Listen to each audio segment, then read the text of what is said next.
오늘 우리에게 주신 하나님의 말씀은 출애굽기 15장 1절에서 18절의 말씀입니다. 이때에 모세와 이스라엘 자손이 이 노래로 여호와께 노래하니 일렀으되 내가 여호와를 찬송하리니 그는 높고 영화로우심이요 말과 그 탄 자를 바다에 던지셨음이로다. 여호와는 나의 힘이요 노래시요 나의 구원이시로다. 그는 나의 하나님이시니 내가 그를 찬송할 것이요 내 아버지의 하나님이시니 내가 그를 높이리로다. 여호와는 용사시니 여호와는 그의 이름이시로다.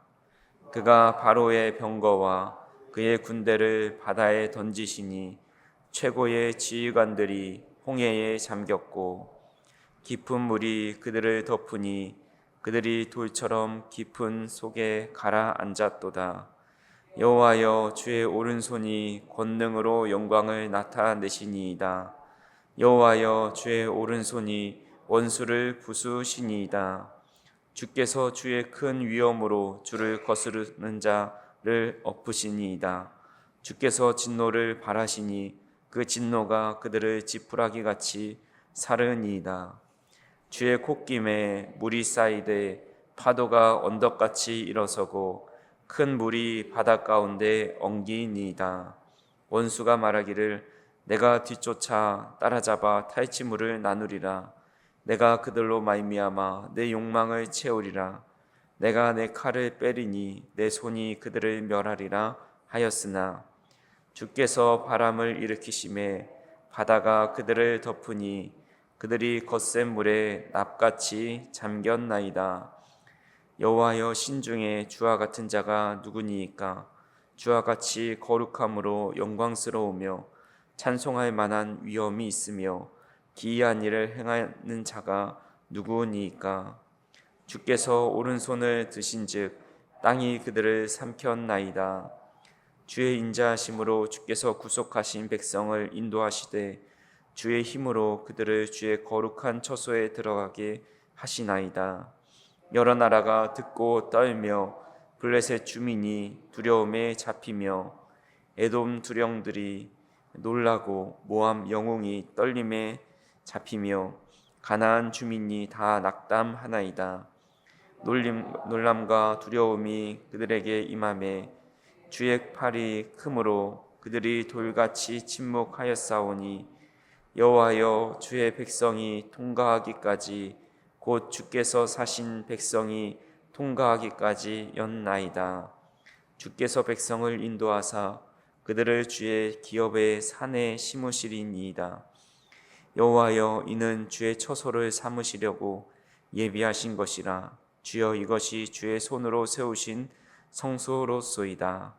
여호와께서 영원무궁하도록 다스리시도다 하였더라. 아멘. 우리가 조금 전에 불렀던 나 같은 죄인 살리신이라는 영어로는 Amazing Grace라는 이 찬양이 아마 기독교인들 가장 사랑하는 찬송가 중에 하나일 겁니다. 이 찬송은 단순히 교회 안에서만 불렸던 노래가 아닙니다. 1989년에 베를린 장벽이 무너졌을 때에 독일의 모든 시민들이 나와서 그 무너진 하나 되었던 또 하나 되어 기뻐하면서 불렀던 노래가 이 찬송입니다. 흑인 인권운동의 상징이었던 마틴 루터 킹 목사가 나에게는 꿈이 있습니다 라는 그 고백을 하면서 불렀던 찬양이기도 하고, 이 남아공의 넬슨 만델라가 석방될 때도 사람들이 함께 이 찬송을 부르면서 자유와 해방의 감격을 나누었습니다. 이 찬송이 이토록 시대를 초월해서 큰 울림을 주는 이유는 바로 이 작사가인 존 뉴턴의 삶이 주는 큰 변화와 또 하나님을 향한 고백 때문입니다. 그는 1748년 당시에 가장 비천하고 방탕한 삶을 살았던 노예 상인이었습니다. 그러던 어느 날에 배가 폭풍우를 만나 침몰할 위기에 처해 있을 때 하나님 앞에 간절히 무릎을 꿇고 살려달라 기도했고 기적적으로 폭풍우가 멈춰서 목숨을 부지할 수 있었습니다.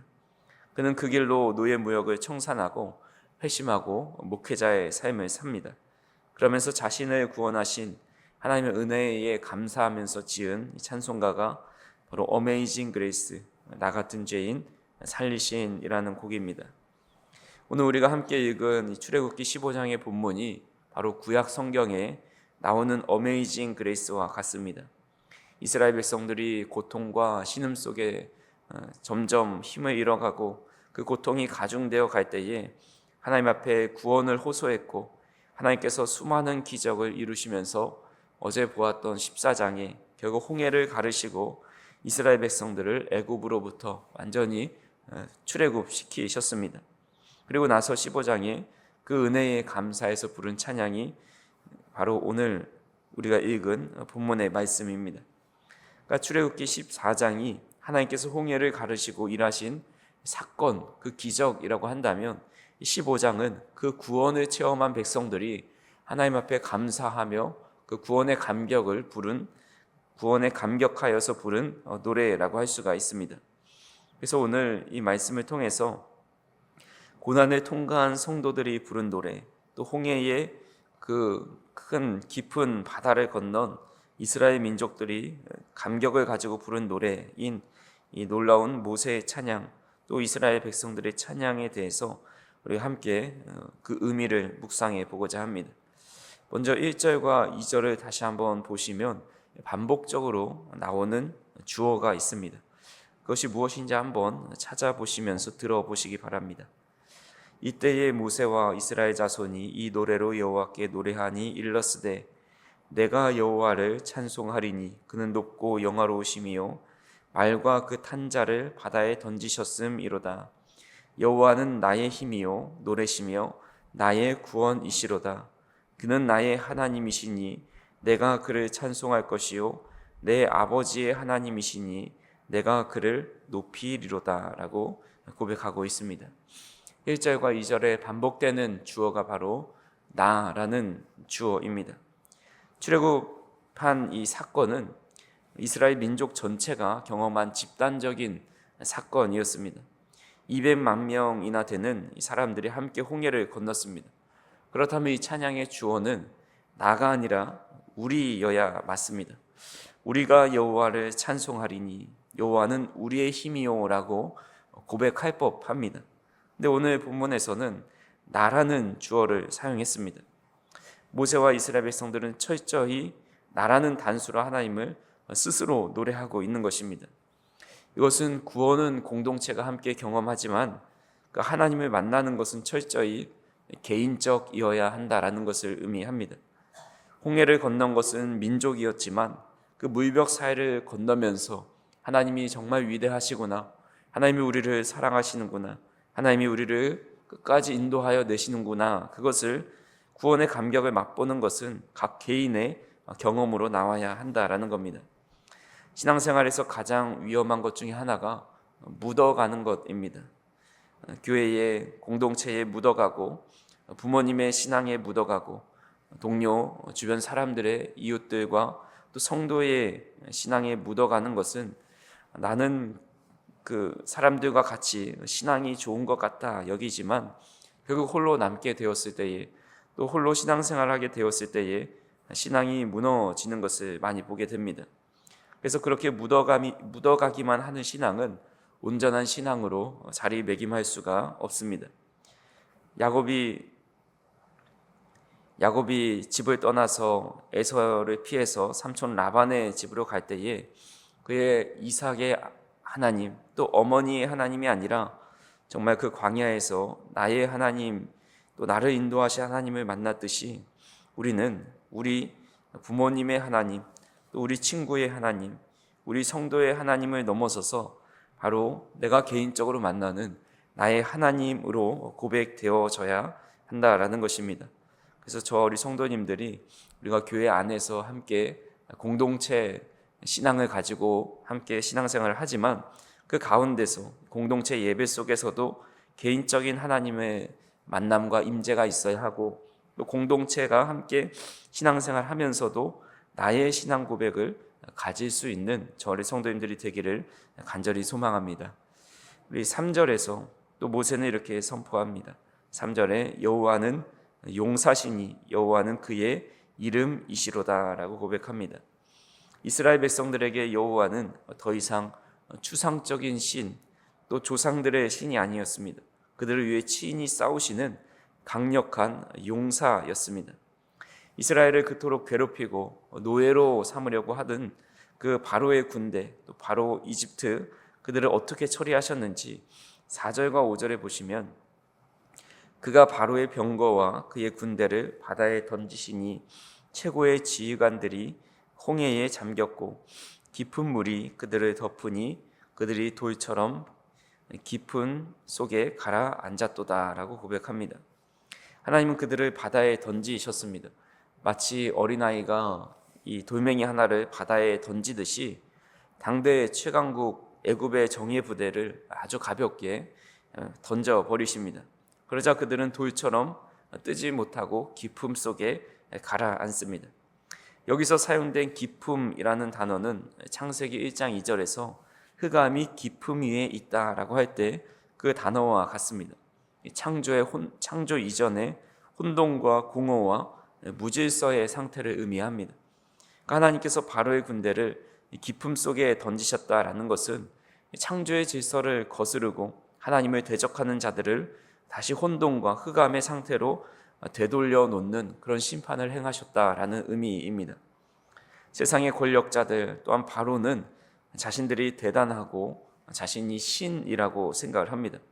그러나 창조주 하나님이 손을 한번 들어서 던지시자 그 화려했던 병거와 권세는 순식간에 물거품이 되고 창조 이전의 먼지와 같은 혼돈의 상태로 돌아가 버립니다.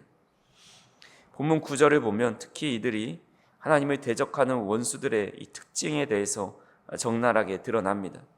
여기서는 내가라는 말이 몇 번이나 나오는지 한번 눈으로 보시면서 들으시기 바랍니다. 9절입니다. 원수가 말하기를 내가 뒤쫓아 따라잡아 탈취물을 나누리라. 내가 그들로 말미암아 내 욕망을 채우리라. 내가 내 칼을 빼리니 내 손이 그들을 멸하리라 하였으나. 이 짧은 구절 안에 내가 라는 말이 무려 6번이나 등장합니다. 이 원수들의 머릿속에는 온통 자신뿐입니다. 내 계획, 내 힘, 또 내 칼, 내 손, 이 하나님이 들어설 자리가 없습니다. 그래서 세상 사람들은 내가 이룬 것이다, 내가 행한 것이다, 내가 능력이 많다, 하나님을 믿을 바에야 내 주먹을 믿겠다, 내 능력을 믿겠다라고 하면서 인생을 계획합니다. 그러나 그 결과는 10절에 나와 있습니다. 주께서 바람을 일으키심에 바다가 그들을 덮으리니 그들이 거센 물에 납같이 잠겼나이다. 나로 가득 찬 인생은 결국 거센 물 앞에서 납처럼 가라앉게 됩니다. 반면에 구원받은 성도의 찬양은 다릅니다. 6절부터 18절까지 이 성도의 입에서 주어가 바뀝니다. 나는 사라지고 오직 주라는 말만, 여호와라는 말만 남습니다. 그래서 6절에 보시면 여호와여 주의 오른손이라고 나와 있고, 또 7절에서는 주께서 주의 큰 위엄으로 나와 있습니다. 8절에 주의 콧김에라고 나와 있고, 또 11절에 여호와여 신중에 주와 같은 자가 누구니까 라고 고백합니다. 그러니까 그 일을 행한 것이 세상 사람들은 내가 했다, 내 능력으로 행한 것이다 라고 말하지만, 이 믿음의 사람들은 온통 다 주님이 하셨습니다 라는 고백, 또 주님의 이름만을 부르는 것을 보게 됩니다. 즉 은혜를 체험한 성도는 더 이상 나를 자랑하지 않습니다. 나의 나된 것은 오직 하나님의 은혜인 것을 알기 때문에 모든 시선과 영광을 하나님께 올려드립니다. 주와 같은 분이 없습니다. 주님이 하셨습니다. 이것이 바로 우리가 드려야 할 참된 찬양입니다. 마지막으로 하나님께서 이스라엘을 홍해에서 구원하신 이 궁극적인 목적이 17절에 나옵니다. 우리 17절의 말씀을 같이 한번 읽어보겠습니다. 주께서 백성을 인도하사 그들을 주의 기업의 산에 심으시리이다. 여호와여 이는 주의 처소를 삼으시려고 예비하신 것이라. 주여 이것이 주의 손으로 세우신 성소로소이다. 아멘. 하나님은 그들을 단순히 노예 생활에서 해방시키는 것을 넘어서서 그들을 주의 기업의 산, 주의 처소로 삼으신다라고 말씀하십니다. 1차적으로는 신의 산으로 인도하기 위해서, 또 가나안 땅에 거주하기 위해서, 궁극적으로 예루살렘 성전에 주님의 영이 함께하기 위해서 그들을 부르셨고, 그들을 주의 처소로, 주님의 영이 계신 곳으로 삼으시기 위해서 그들을 부르셨다라는 것입니다. 즉 이미 구약 시대부터 이스라엘 백성들 안에 성령님이 임재하게 하시고 그들을 거룩한 성전으로 부르시기 위해서 애굽 땅에서 인도해 내셨다라는 겁니다. 이 약속은 오늘날 우리에게도 동일합니다. 하나님은 독생자 예수 그리스도를 대장으로 삼으셔서 우리를 애굽과 같은 죄악에서부터 이끌어내시고 하나님의 거룩한 영이 계시는 거룩한 처소, 또 하나님의 거룩한 성전으로 우리를 삼아 주셨습니다. 그리고 더 나아가서 영원한 새 예루살렘, 천국으로 우리를 계속해서 인도하고 계십니다. 이스라엘 백성들이 홍해라는 이 큰 강을, 또 애굽이라는 그 굴레를 벗어난 후에 결국 성소를 사모하며 찬양했듯이 인생의 고난을 통과한 우리 또한 예수 그리스도를 향해서 우리에게 주어진 구원과 또 우리를 영원한 처소로 인도하시는 하나님의 은혜에 늘 찬송하며 살아가야 합니다. 세상은 흔들리고 사람들은 변해도 영원히 변치 않는 하나님의 나라가 우리의 영원한 기업으로 주어졌습니다. 변하지 않는 하나님의 나라가 우리 안에 이미 임하였고 우리가 그 처소를 향해서 가고 있고 주님의 영이 우리 안에 거하시는 우리가 하나님의 거룩한 처소라고 믿고 있다면 우리는 이스라엘 백성들이 홍해를 건너서 찬양한 이 찬양의 고백이 바로 우리의 고백이 되어서 주님을 높이며 그 구원의 감격에 주님을 찬양하지 않을 수 없다라는 것입니다. 그래서 오늘 하루도 나를 위해 싸우시는 용사 되시는 하나님, 나의 힘이요 노래요 구원이신 그 하나님을 전심으로 찬양하며 또 감사하며 승리의 찬송을 부르며 살아가는 저희 성도님들이 되시기를 주님의 이름으로 축원합니다. 기도하시겠습니다. 사랑과 은혜가 풍성하신 하나님, 죽을 수밖에 없었던 죄인인 저희들을 예수 그리스도를 대장 삼아 그곳에서 우리를 구원하여 주시고 홍해와 같은 세상에서 건져내셔서 하나님의 자녀로 삼아주시니 참으로 감사를 드립니다. 이스라엘 백성들이 홍해를 건너서 불렀던 그 감격의 찬송이 오늘 이 시간 우리의 고백이 될 수 있도록 인도하여 주시옵소서. 나의 힘이요 나의 노래요 나의 구원 되시는 그 하나님 앞에 기뻐하며 찬양할 수 있도록 인도하여 주시고 하나님의 영이 거하시는 거룩한 주님의 처소로 저희를 삼으신 그 은혜에 감격하며 늘 주님 앞에 감사와 기쁨의 찬송을 부르며 살아갈 수 있도록 인도하여 주시옵소서.